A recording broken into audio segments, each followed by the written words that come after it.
प्रत्येक काँग्रेसच्या कार्यकर्त्याने एकच विनंती करणार त्या ठिकाणी डोरोमात काही बिघडत नाही, त्या ठिकाणी काही बिघडत नाही।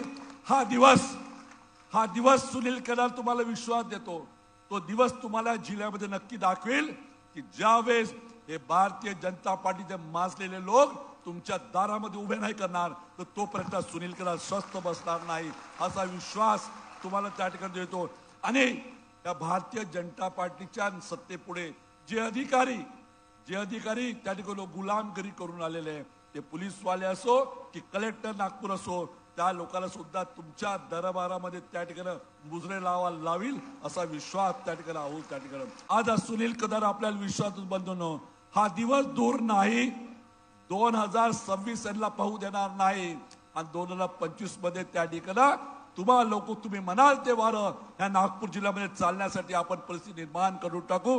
त्या सगळ्यांना माझा निरोप पोचवून द्या। कामठी बसून तुझ्यामध्ये जेवढी ताकद असेल तेवढी उभी करून टाक, पण सुनील केदार याच्यानंतर जोपर्यंत तुझे मुजरेवाले आणि तुला धराशायी करणार नाही तोपर्यंत ना सोएंगे ना सोने देंगे, अशा प्रकारची भूमिका घेऊन आपण आता काल कामठीमध्ये झालेल्या निषेध सभेच्या माध्यमातून काँग्रेसचे एकूण एक नेत्याचे मानसिक संतुलन बिघडले आहे।